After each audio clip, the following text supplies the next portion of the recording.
अस्सलाम वालेकुम। आज हम अपना चैप्टर 3 स्टार्ट करेंगे मैट्रिसेस। मैट्रिसेस के बारे में आपको पता है कि एक रेक्टेंगुलर फॉर्म जिसके अंदर हम अपने नंबर्स को अरेंज कर दें और स्क्वायर ब्रैकेट से क्लोज कर दें तो हमारे पास जो फॉर्म बनती है उसको हम मैट्रिक्स कहते हैं, रेक्टेंगुलर एरे। इसके अंदर ये जो आपके पास हॉरिजॉन्टल है, ठीक है, हॉरिजॉन्टल आपके पास नंबर हैं, इनको कहते हैं रोज़। और जो आपके पास वर्टिकल हैं इस तरह से, ठीक है, उसको आप कहते हैं ये इस तरह से, ये A11 A21 A31 A41, इन्हें कहते हैं कॉलम्स। और उसने क्या कहा है, आपके पास रियल नंबर्स भी हो सकते हैं, कम्प्लेक्स नंबर्स भी हो सकते हैं। स्क्वायर मैट्रिक्स ऐसा मैट्रिक्स जिसके अंदर आपके पास number of rows and number of columns same हो जाए। सेम मीन्स उनके नंबर सेम हो जाए। अगर 3 रोज़ हैं 3 ही कॉलम्स हों, 2 रोज़ हैं 2 ही कॉलम्स हों, तो वो स्क्वायर मैट्रिक्स होगा। अच्छा, इसके अंदर ना अब उसने आपको यहाँ पे बताया कि ये जो ए एम और जी है इसको मेन डायगनल भी कहते हैं, लीडिंग डायगनल भी कहते हैं, प्रिंसिपल डायगनल भी कहते हैं, और ये जो सी एम एक्स है इसको सेकेंडरी डायगनल कहते हैं। अच्छा, इस सेकेंड मैट्रिक्स में देखें 1 2 3 4 रोज़ हैं, 1 2 3 4 कॉलम्स है, तो ये स्क्वायर मैट्रिक्स होगा। नेक्स्ट आपके पास है रो मैट्रिक्स। ऐसा मैट्रिक्स जिसमें जस्ट 1 रो हो उसे रो मैट्रिक्स कहते हैं। ऐसा मैट्रिक्स जिसमें जस्ट 1 कॉलम हो उसको कॉलम मैट्रिक्स कहते हैं। ऐसा मैट्रिक्स जिसकी जो डायगनल वाली एंट्रीज़ हैं कम से कम एक एंट्री नॉन ज़ीरो हो और बाकी सारी एंट्रीज ज़ीरो हों उसको कहते हैं डायगनल मैट्रिक्स। ये आपका मेन डायगनल है। A11 A22 A33, इनमें से कोई एक भी नॉन ज़ीरो होगी। For example A11 non zero है, बाकी सब भी ज़ीरो हैं, तब भी ये डायगनल मैट्रिक्स होगा। क्या डेफिनेशन है? A matrix in which all the element except the main diagonal elements are zero is called the diagonal matrix. Scalar matrix के अगर जो मेन डायगनल है उसके अंदर एक ही नंबर कांस्टेंट नंबर आ रहा है, यानी कि 2 ही आ रहा है, यानी कि 3 ही आ रहा है, यहाँ पे K लिखा हुआ है। यूनिट या आइडेंटिटी मैट्रिक्स यानी कि आपके जो मेन डायगनल है उसमें 1 आ रहा है, उसे मेन डायगनल आइडेंटिटी कहेंगे। अपर ट्राइंगुलर मैट्रिक्स जिसके अंदर लोअर ट्राइंगल ज़ीरो की बन रही है, ये देखें लोअर ट्राइंगल ज़ीरो की बन रही है। लोअर ट्राइंगल मैट्रिक्स जिसके अंदर अपर ट्राइंगल ज़ीरो की बन रही होगी वो आपके पास आपका जो है वो लोअर ट्राइंगुलर मैट्रिक्स होगा। इक्वल मैट्रिसेस कौन से होते हैं? इक्वल मैट्रिसेस जिनका ऑर्डर सेम हो। ऑर्डर मतलब number of rose and number of columns, जिनकी एंट्रीज सेम हो, उन एंट्रीज की लोकेशन सेम हो, इसीलिए AIJ इक्वल्स टू BIJ लिखा हुआ है। मतलब अगर A21 पे जो पड़ा हुआ है वही B21 पे पड़ा होना चाहिए, ये ना हो कि वो किसी और पर हो। तो करेस्पॉन्डिंग एंट्रीज का वर्ड भी यूज़ होता है। ऑर्डर इक्वल होना चाहिए और करेस्पॉन्डिंग एंट्रीज इक्वल होनी चाहिए। ज़ीरो मैट्रिक्स ऐसा जिसको नल मैट्रिक्स भी कहते हैं, ओ से रिप्रेजेंट भी करते हैं, ऐसा मैट्रिक्स जिसकी हर एंट्री ज़ीरो होती है। स्केलर मल्टीप्लिकेशन, एक नंबर 2 3 4 -1 कुछ भी नंबर है उसको आपने मैट्रिक्स की हर एंट्री से मल्टीप्लाई करना है, उसको कहते हैं scalar matrix, scalar multiplication. Negative matrix, अगर एक मैट्रिक्स ए है उसका नेगेटिव ले लेंगे, नेगेटिव मैट्रिक्स बन जाएगा। एडिशन ऑफ मैट्रिसेस, दो मैट्रिसेस की एडिशन कब पॉसिबल है? जब दोनों का ऑर्डर सेम होगा। सब्ट्रैक्शन ऑफ मैट्रिसेस कब पॉसिबल है? जब दोनों का ऑर्डर सेम होगा। The set of all matrices over F from an abelian group with respect to addition defined of matrices. वो कहता है जितने भी आपके पास आपके M×N ऑर्डर के मैट्रिसेस हैं वो अबिलियन ग्रुप बनाते हैं with respect to addition. Abelian group का मतलब है कि उसके अंदर कलैयर ला जो है वो आपका एप्लीकेबल है, क्लोज लिखा हुआ है। एसोसिएटिव ला एप्लीकेबल है, उसमें आइडेंटिटी मौजूद है, उसमें इन्वर्स मौजूद है, और उसके अंदर कम्यूटेटिव ला भी आपका होल्ड कर रहा है। ये 5 प्रॉपर्टीज़ होल्ड करती हैं तो अबिलियन ग्रुप है। प्रूव नहीं करना, जस्ट आपने स्टेटमेंट करनी है। एसोसिएटिव ला मैट्रिसेस क्या है? A+B+C equals to A+B into +C। Order change करके भी ऐड करें तब भी आपके पास आपका जो है वो ला एप्लीकेबल है विद रिस्पेक्ट टू एडिशन। ठीक है, याद रखना है। मल्टीप्लिकेशन ऑफ मैट्रिसेस, आपने याद रखना है कि दो मैट्रिसेस की मल्टीप्लिकेशन कब पॉसिबल है? जब मैट्रिक्स ए के नंबर ऑफ कॉलम्स और मैट्रिक्स बी की नंबर ऑफ रोज़ इक्वल हो जाएं। जैसे कि अगर आपके पास एक मैट्रिक्स के अंदर 2×3 ऑर्डर है और बी के अंदर 3×5 है, तो ये 3 और 3 सेम है, तो आपके पास ए और बी को जब मल्टीप्लाई करेंगे तो ऑर्डर 2×5 बनेगा। क्या लिखा हुआ है? Number of columns in A equals to number of rows in B. तो इट्स मीन्स कि आपके पास मल्टीप्लिकेशन कब पॉसिबल होगी? जब ए मैट्रिसेस कॉलम और बी मैट्रिसेस की रोज़ की जो तादाद है वो सेम होनी चाहिए। अच्छा, अब आपके पास जो है मल्टीप्लिकेशन का क्वेश्चन आ गया है, आपने ए और बी को मल्टीप्लाई करना है। याद रखना है कि commutative property with respect to multiplication हमारे पास मैट्रिसेस के अंदर होल्ड नहीं करती, तो A B not equals to B A. ठीक है। अच्छा, आप इसमें से देखें बहुत सारे एमसीक्यूज बन रहे हैं, तो एमसीक्यूज पेपर के अंदर होंगे। आपने ए को बी से मल्टीप्लाई करना है। आप कैसे मल्टीप्लाई करते हैं कि ए की पहली रो को, ठीक है, बी के पहले कॉलम से मल्टीप्लाई करेंगे। 1 6 से मल्टीप्लाई होगा, 0 0 से मल्टीप्लाई होगा, -1 -2 से मल्टीप्लाई होगा। First row first column, first row second column. 1 1 से मल्टीप्लाई हुआ, 0 4 से मल्टीप्लाई हुआ, -1 3 से मल्टीप्लाई हुआ। सेकंड रो फर्स्ट कॉलम, 2 6 से मल्टीप्लाई हुआ, 9 0 से मल्टीप्लाई हुआ, 7 -2 से मल्टीप्लाई होगा। सेकंड रो सेकंड कॉलम, 2 1 द 2, 9 4 द 36, 7 3 द 21। थर्ड रो फर्स्ट कॉलम, 5 6 द 30, 3 को 0 से मल्टीप्लाई करेंगे 0, 0 को -2 से मल्टीप्लाई करेंगे 0। थर्ड रो सेकंड कॉलम, 5 1 द 5, 3 4 द 12 और 0 को 3 से मल्टीप्लाई करेंगे 0। सिंप्लीफाई करेंगे तो आपके पास आएगा 8 -2 -2 59 30 17। ये हमने ए बी निकाल लिया। साथ ही अब उसने हमें नेक्स्ट दे दिया कि commutative law for multiplication of matrices does not exist in general. ये मैं आपको बात बता चुकी हूँ। उसने हमने ए और बी मैट्रिसेस दिए हुए हैं। इस तरह के छोटे छोटे शॉर्ट क्वेश्चंस पेपर के अंदर आ सकते हैं। A B not equals to B A आपको कहा जा सकता है कि शो करेंगे ए बी ए के इक्वल नहीं है, या फिर मल्टीप्लिकेशन के with respect to multiplication commutative law does not hold in matrices, show that. Then आपने अपनी मर्जी से कोई भी रैंडम मैट्रिसेस उठाने होंगे और उनको मल्टीप्लाई करना होगा। यहाँ पे ऑर्डर 2 के लिए हुए हैं। ए बी को मल्टीप्लाई किया, आंसर आया है 1 5 3 11। बी ए को मल्टीप्लाई किया, आंसर आया 4 6 6 8। आपके पास ए बी और बी ए इक्वल नहीं आए। वो कहते हैं अगर ए बी का प्रोडक्ट जीरो हो रहा है तो इसका ये बिल्कुल मतलब नहीं है कि ए ज़ीरो है या बी ज़ीरो है। जैसे कि फिजिक्स के अंदर आप पढ़ते हैं कि दो, या मैथ्स में आपने पहले भी रूल पढ़ा हुआ है कि दो वैल्यूज़ का प्रोडक्ट ज़ीरो हो रहा है तो इट्स मीन्स या तो ए ज़ीरो है या बी ज़ीरो है। यहाँ पे ऐसा नहीं है।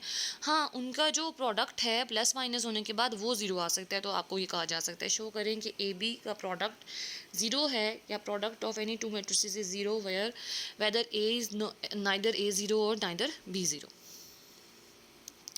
कहता है आपके पास मैट्रिसेस में कैंसिलेशन लॉ होल्ड नहीं करता। ऐसा नहीं है कि ए बी इक्वल होगा ए सी के तो आप ए को ए से कैंसिल करके बी इक्वल्स टू सी कर देंगे। नो, यहाँ पे उसने हमें 3 डिफरेंट मैट्रिसेस दिए हैं, ए बी एंड सी, और वो कहते हैं देखें ए और सी इक्वल नहीं है, लेकिन जब आप ए बी को ए सी से मल्टीप्लाई करते हैं तो आंसर सेम आता है। तो मल्टीप्लीकेशन आप लोगों को आती है, ए बी और ए सी को मल्टीप्लाई करने से आंसर सेम आ गया, लेकिन बी और सी सेम नहीं थे। ये आपने करना है। अच्छा, फिर उसके बाद थ्योरम में जस्ट स्टेटमेंट करनी है एज अ एमसीक्यू कि आपके पास ए बी सी 3 मैट्रिसेस हैं। कम्यूटेटिव के अंदर किस तरह से होगा, डिस्ट्रीब्यूटिव लॉ किस तरह से होगा, कांस्टेंट का लॉ किस तरह से होगा। ट्रांसपोज ऑफ मैट्रिक्स, एक मैट्रिक्स है उसका ट्रांसपोज किस तरह से लेने हैं। ट्रांसपोज मींस कि आपके पास जो कॉलम्स हैं वो रोज़ भी कन्वर्ट हो जाएंगी, जो रोज़ हैं वो कॉलम्स भी कन्वर्ट हो जाएंगे। जैसे कि एक मैट्रिक्स दिया हुआ है 2 3 4 1, ये रो थी, तो ये जब ट्रांसपोज लेंगे कॉलम बन चुकी है 2 3 4, दिस वन इज़ 1 नॉट -7। 4 0 3 -1, 4 0 3 -1, -7 1 2 3 -7 1 2 3। ठीक है। अच्छा, अब आपने इसकी कुछ प्रॉपर्टीज़ हैं उनको देखने हैं कि अगर आपके दो मैट्रिसेस ऐड हो रहे हैं और उनका ट्रांसपोज लें तो वो इक्वल होगा A transpose plus B transpose. एक मैट्रिक्स का 2 दफ़ा ट्रांसपोज लेंगे इटसेल्फ आ जाएगा। कांस्टेंट का ट्रांसपोज नहीं होता, मैट्रिक्स का ट्रांसपोज होता है, और ए बी का ट्रांसपोज इक्वल होता है बी ट्रांसपोज ए ट्रांसपोज। यहाँ से कुछ इंपॉर्टेंट डेफिनेशन स्टार्ट हो गई हैं जो हमारी हाई लेवल की हैं, इनको आपने करना है। अच्छा, आगे आ जाएं। डेफिनेशन आ गई पीरियोडिक मैट्रिक्स की, इंपॉर्टेंट है। एक मैट्रिक्स पीरियोडिक कब होता है, जब पीरियोडिक मींस क्या होता है कि एक चीज़ एक खास टाइम के बाद अपना पैटर्न, अपना बिहेवियर रिपीट करती है। तो जाहिर सी बात है मैट्रिक्स की बात कर रहे हैं तो एक खास टाइम की मल्टीप्लिकेशन के बाद इटसेल्फ वापस ए बन जाए। फॉर एग्जांपल आपने ए को 2 टाइम्स मल्टीप्लाई किया, 3 टाइम्स मल्टीप्लाई किया, वापस ए आ गया, 4 टाइम्स मल्टीप्लाई किया, वापस ए आ गया, तो के उसका ऑर्डर होगा ए पावर के प्लस 1 इक्वल्स टू ए। के is at least positive integer, positive integer होना चाहिए, नेगेटिव वैल्यू नहीं हो सकती। आइडेम्पोटेंट मैट्रिक्स ऐसा मैट्रिक्स जिसके अंदर वापस ए आ जाए, लेकिन स्पेशलिटी क्या है कि ए का स्केयर लें तो ए आ जाए, ठीक है। ए की क्यूब ए आ जाएगी वो नहीं, जस्ट ए का स्केयर, जब भी ए स्केयर लेंगे, ए को ए से मल्टीप्लाई करें, वापस ए आ जाए तो वो आइडेम्पोटेंट मैट्रिक्स होगा। जैसे कि उसने हमें एक मैट्रिक्स ए दिया हुआ है, वो कहते हैं शो करो आइडेम्पोटेंट है। Idempotent means A square equals to A.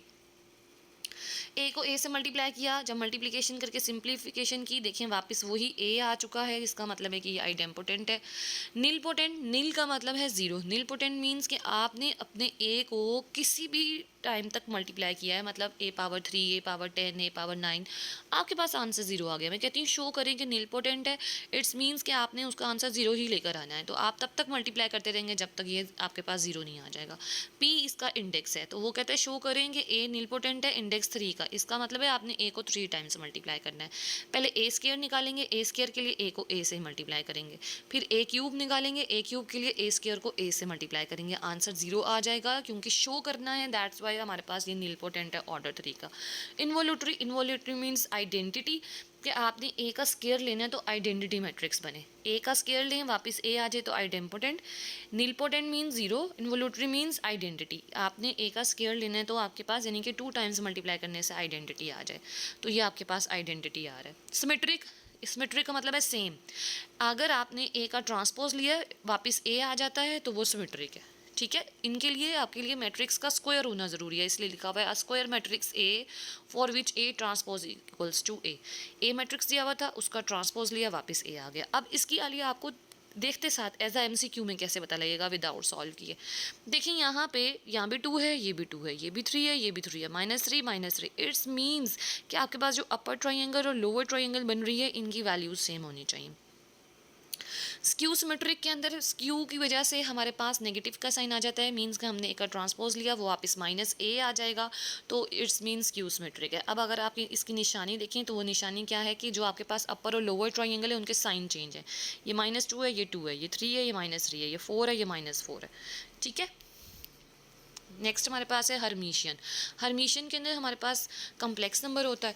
Complex number है तो हम इसका क्या लेंगे, कॉन्जुगेट लेंगे। क्या मैट्रिक्स है, एक मैट्रिक्स ए दिया हुआ है, उसके कॉन्जुगेट लेकर ट्रांसपोज लेंगे। अगर आप इसका कॉन्जुगेट लेंगे, कॉन्जुगेट कम्प्लेक्स नंबर्स का लिया जाता है, तो कॉन्जुगेट लेके आपने ट्रांसपोज लेना है, वापस ए आ जाएगा। अगर ऐसा हो जाता है, वापस ए आ जाता है, तो आपका मैट्रिक्स हर्मिशियन होगा। स्क्यू हर्मिशियन के अंदर सेम प्रॉपर्टी रहेगी, जस्ट -a हो जाएगा जैसे स्क्यू सिमेट्रिक में हुआ था। कॉन्जुगेट के अंदर हमारे पास जो कम्प्लेक्स नंबर होते हैं, अयोटा वाले नंबर्स, उनके साइन चेंज होते हैं। तो ये अयोटा है, सबसे पहले कॉन्जुगेट माइनस अयोटा हो जाएगा, 1 minus iota, 2 -1 minus iota, +3 -3 iota minus iota, -2 as it is आएगा, अयोटा की जगह माइनस अयोटा एंड देन 0। अब आपने इसका ट्रांसपोज ले लेना है। देन आपने देखा कि ये ए तब बनता है जब नेगेटिव साइन को हम मल्टीप्लाई करें तो -a आ जाएगा, इट्स मीन ये स्क्यू सिमेट्रिक हो गया। नेक्स्ट आपको एग्जांपल दी गई है कि शो करें कि a + a ट्रांसपोज सिमेट्रिक है और a - a transpose skew symmetric है। अच्छा, अब ना पहले आपके पास था a सिमेट्रिक, अब है a + a ट्रांसपोज, तो आप इसे b का नाम दे सकते हैं कोई। सिमेट्रिक का मतलब क्या था कि हम उसका ट्रांसपोज लें, वापस वही आ जाए। तो a + a ट्रांसपोज का ट्रांसपोज लेना है, वापस इटसेल्फ यही आना चाहिए। तो हमारी अभी हमने a + b होल ट्रांसपोज की प्रॉपर्टी पढ़ी थी कि वो होती है a ट्रांसपोज b ट्रांसपोज। तो ये a का ट्रांसपोज और a ट्रांसपोज का ट्रांसपोज वापस a हो जाता है। तो a transpose + a under addition, matrices commutative हैं, तो a transpose + a + a transpose के इक्वल होगा, तो ये सिमेट्रिक है। सेम स्क्यू सिमेट्रिक के लिए एक्सरसाइज 3.1 स्टार्ट हो जाती है। इसके अंदर हमने सिंपल एडिशन करनी है। एडिशन के लिए हमारा ऑर्डर सेम होना चाहिए था। a + b, 2 + -1 1 आ जाएगा, -3 + 3 0, -5 + 5 0, -1 + 1 0, 4 + -3 1, 5 + -5 0, 1 - 1 0, -3 + 3 0, -4 + 3 -1। तो ये सिंपल एडिशन है। नेक्स्ट सिंपल सब्ट्रैक्शन है और उसके बाद स्केलर मल्टीप्लिकेशन है, तो ये आप कर सकते हैं। Question number 1। क्वेश्चन नंबर 2 पर आ जाएं। इसके अंदर आपने सिंपल मल्टीप्लिकेशन करनी है। अगर आपको 2 मैट्रिसेस दिए हुए हैं, 3 दिए हुए हैं, 4 दिए हुए हैं, क्यूब दी हुई है, स्केयर दिया हुआ है, इट्स ओके। आपने क्या करना है, इनकी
6 बजे बस चल रही है, मुझे पता है बस आ गई है। एक दफ़ा आपने फ़ोन कर दिया, बार बार फ़ोन करी जा रहे हो, मैं अपना काम कर रही थी। 6 बजे बस चल रही है भाई।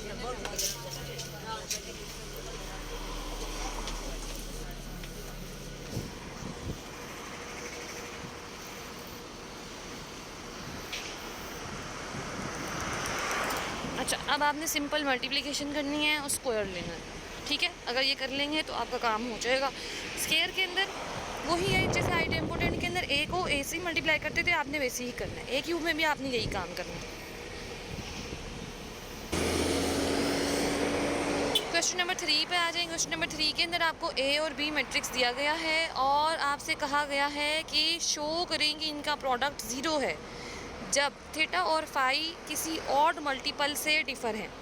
तो सबसे पहले तो आपने ए बी को मल्टीप्लाई करना है, ठीक है। ए बी को मल्टीप्लाई करके आपने, अब देखिए इसके अंदर ना आपकी फंडामेंटल आइडेंटिटी यूज़ हो रही है। Cos square theta plus sine square theta 1 के इक्वल होता है। तो चाहे कॉस स्क्वायर थीटा की जगह फाई होगा, cos square phi plus sine square phi होगा, तब भी आपने 1 ही लिखना है। तो अब आप देखें, अच्छा इसके अंदर उसके अलावा एक और फार्मूला है आपका, क्या होता है, cos alpha plus beta equals to cos alpha cos beta minus sine alpha sine beta. और अगर इसी तरह से कॉस एल्फ़ा माइनस बीटा पे जाएंगे तो cos alpha cos beta plus sign alpha sine beta. अगर माइनस का फार्मूला है तो जब ओपन करेंगे प्लस आएगा, और अगर प्लस का फार्मूला है तो ओपन करेंगे माइनस आएगा। तो अगर आप लोग देखें ये क्या बना हुआ है, cos theta cos phi plus sine theta sine phi, तो नेगेटिव का फार्मूला बन गया कॉस थीटा माइनस फाई, और उसने यही कहा था डिफर बाय, ठीक है। तो क्या होगा, 0 हो जाएगा और एंगल क्या बनेगा, पाई/2 बनेगा, ऑड मल्टीपल होगा। नेक्स्ट क्या है, cos theta cos phi plus sine theta sine phi, same negative formula. Cos theta cos phi sine theta sine phi, same negative formula. तो आंसर आपके पास प्रोडक्ट 0 हो गया। एक भी टर्म 0 आ जाती है तो 0 किसी भी नंबर से मल्टीप्लाई होता है 0 ही आ जाता है। तो उसने बता दिया कि भाई ये 0 इसलिए है क्योंकि आपके पास ये पाई/2 के मल्टीपल बन रहे हैं, और जो आपका ट्रिग्नोमेट्रिक फंक्शन कॉस होता है वो 90 डिग्री पे या उनके मल्टीपल पे 0 होता है। क्वेश्चन नंबर 5 पे आ जाएंगे। क्वेश्चन नंबर 5 में वो कहते हैं आप बताएं कि जब आपने अलजबरा के अंदर अपने फार्मूला किए थे a plus B whole square equals to a square plus B square plus 2ab, तो तब तो ये एप्लीकेबल थे। जब मैट्रिसेस में आ गए हैं अब ये फार्मूला एप्लीकेबल क्यों नहीं है, ठीक है। तो इसका एक ही आपके पास आंसर है, एक ही रीज़न है क्योंकि under multiplication matrices commutative law को होल्ड नहीं करते। ए बी बी ए के इक्वल नहीं है। जब ए बी बी ए के इक्वल नहीं है तो वो ऐड भी नहीं हो सकते। ए प्लस बी ए 2ab ही नहीं हो सकता। जब 2ab नहीं हो सकता तो फार्मूला भी नहीं बन सकता। तो जब आप मल्टीप्लाई करेंगे ए से मल्टीप्लाई होगा ए स्क्वायर, ए बी से मल्टीप्लाई होगा ए बी, और बी ए से मल्टीप्लाई होगा तो बी ए। जब ये दोनों इक्वल ही नहीं है तो इनका जो सम है वो 2ab भी नहीं हो सकता। इसी तरह से जब हमने पढ़ा था a minus B A plus B A square minus B square होता है, तो जब ये इक्वल ही नहीं है तो ए बी माइनस बी ए आपस में कैंसिल भी नहीं हो सकते, 0 नहीं हो सकता, तो ये ए स्क्वायर माइनस बी स्क्वायर नहीं बन सकता। अब उसने आपको एक इक्वेशन दे दी है, A square minus 4a minus 5i, I stands for the identity matrix, और उसने आपको ए की वैल्यू दे दी है, ठीक है। जो ए की वैल्यू दी है आपकी वही आइडेंटिटी का ऑर्डर होगा जो ए का ऑर्डर है। आइडेंटिटी आई मैट्रिक्स होता है और हमें पता है कि ये एक ऐसा मैट्रिक्स है जिसके अंदर मेन डायगोनल 1 होता है और बाकी सारी एंट्रीज 0 होती हैं। तो हमने आइडेंटिटी मैट्रिक्स का वही ऑर्डर रखना है जो ए मैट्रिक्स का होगा, जैसे कि 3/3 है। ए मौजूद है, आई का हमें पता है, ए स्क्वायर हमें नहीं पता, तो ए स्क्वायर सबसे पहले आप फाइंड कर लें। ए को ए से मल्टीप्लाई करके वैल्यूज़ पुट कर दें, सिंप्लीफाई करें तो आंसर 0 आना चाहिए। अब क्वेश्चन के अंदर आपको वैल्यूज़ भी दे दी गई हैं और बता भी दिया गया कि आंसर क्या आना चाहिए, बस अब आपने सिंप्लीफाई करना है। क्वेश्चन नंबर 7 में आपने शो करना है कि आपका मैट्रिक्स पीरियोडिक है और उसका पीरियड 2 है। पीरियोडिक, अब जो मैट्रिक्स था उसकी डेफिनेशन क्या थी, a पावर k प्लस 1। के आपका ऑर्डर था, के पीरियड था, तो इसका मतलब है ए क्यूब। उसने क्या ऑर्डर दिया हुआ है 2, आपने क्या ऑर्डर लेना है 3। तो ए क्यूब को आपने शो करना है कि वो ए हो, तो आप ए को 3 टाइम्स मल्टीप्लाई करेंगे। पहले ए को ए से मल्टीप्लाई करेंगे ए स्क्वायर, देन ए स्क्वायर को ए से मल्टीप्लाई करेंगे ए क्यूब, वापस ए आना चाहिए। जब शो दैट कर दिया जाता है तब आपका क्वेश्चन तो फिर ठीक ही होना चाहिए। नील पोटेंट का मतलब आपको पता है कि आपका आंसर 0 होना चाहिए, चाहे जितनी दफ़ा मर्जी मल्टीप्लाई करें। तो हमारे पास हमने सबसे पहले ए स्क्वायर लिया, ए स्क्वायर के अंदर ही हमारा आंसर 0 आ गया है। इट्स मीन्स कि इसका इंडेक्स जो है वो 2 है। क्वेश्चन नंबर 9 के अंदर हमने शो करना है कि ये इन्वोल्यूटरी होना चाहिए। इन्वोल्यूटरी मीन्स कि आइडेंटिटी, कि जब हम ए को 2 टाइम्स मल्टीप्लाई करें तो आइडेंटिटी आए, तो आपने ए को 2 टाइम्स मल्टीप्लाई करके देखना है, अगर आंसर आइडेंटिटी आ जाता है तो इन्वोल्यूटरी होगा। शो का मतलब जब होता है तो तब तो शो ही करते हैं ना कि आइडेंटिटी। अच्छा, question number 10, show that every square matrix A over R, मतलब ओवर आर मीन्स के रियल नंबर ही आपके मैट्रिक्स में होंगे, ओवर सी लिखा होता तो कम्प्लेक्स नंबर होते हैं। रियल नंबर सिमेट्रिक और स्क्यू सिमेट्रिक में होते हैं, कम्प्लेक्स नंबर हर्मिशियन और स्क्यू हर्मिशियन में होते हैं। तो जब आर की फील्ड की बात हो रही है तो आपने याद रखना है कि फिर तो हमारे पास क्या होगा, आपका सिमेट्रिक या स्क्यू सिमेट्रिक ही होगा। Can be written as the sum of symmetric matrix B and a skew symmetric matrix D. वो कहता है कि अगर आपके पास एक मैट्रिक्स ए है जो कि स्क्वायर मैट्रिक्स है, तो उसको आप बी प्लस डी की फॉर्म में लिख सकते हैं, जबकि बी आपका सिमेट्रिक होगा, डी आपका स्क्यू सिमेट्रिक होगा। तो सबसे पहले तो हमने ए को इस फॉर्म में लेकर आना है। तो उसके लिए क्योंकि ए है तो हम क्या करेंगे, ए ट्रांसपोज ऐड भी करेंगे और सब्ट्रैक्ट भी करेंगे। ठीक है, जब ए ट्रांसपोज ऐड भी कर दिया, सब्ट्रैक्ट भी कर दिया, अब हमारा जो क्वेश्चन था वो था बी प्लस डी। बी और डी के अंदर हाफ मल्टीप्लाई हो रहा है, मतलब हाफ ए और हाफ ए का ट्रांसपोज। इसी वजह से क्या होगा, आपके पास ये जो ए है 1 को क्या लिख सकते हैं 1/2 प्लस 1/2। तो जो सिंपल ए था उसको हाफ ए प्लस हाफ ए, और जो सिंपल ए ट्रांसपोज था उसको हमने half A transpose minus half A transpose. एक दफ़ा प्लस वाली लिख लेंगे, एक दफ़ा माइनस वाली लिख लेंगे, बी और डी आ गया। अब बी को आपने शो करना है वो सिमेट्रिक है, डी को आपने शो करना है वो स्क्यू सिमेट्रिक है। सिमेट्रिक के लिए बी का ट्रांसपोज बी होना चाहिए, स्क्यू सिमेट्रिक के लिए डी का ट्रांसपोज माइनस डी होना चाहिए। ये आपको काम आता है। क्वेश्चन नंबर 11 सेम इसी तरह से है। क्वेश्चन नंबर 12 के अंदर आपको कहा गया है कि अगर ए और बी सिमेट्रिक मैट्रिक्स हैं, सिमेट्रिक का मतलब है अगर ए ट्रांसपोज ए के इक्वल है और बी ट्रांसपोज बी के इक्वल है, तो शो करें कि ए भी सिमेट्रिक है। मतलब हमने शो करना है कि ए बी का ट्रांसपोज भी ए बी के इक्वल है।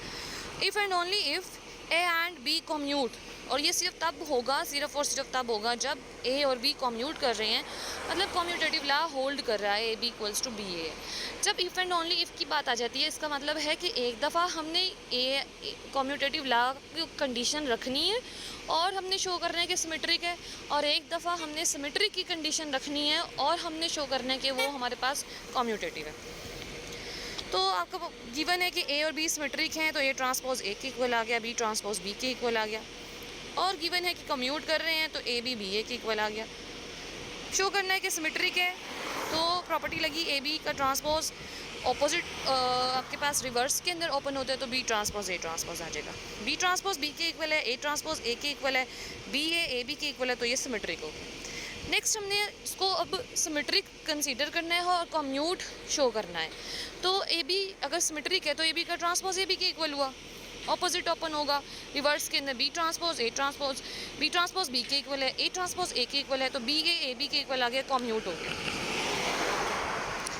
तो क्वेश्चन नंबर 13 एंड 14 भी सेम इसी तरह से, इनको आपने देख लेना है, लेकिन इस तरह की जो स्टेटमेंट्स हैं इनको याद रखना है, क्योंकि ये एज ए MCQ में आपसे पूछी जा सकती हैं और ये शॉर्ट क्वेश्चंस भी आपके पास आ सकते हैं। जज़ाकल्लाह।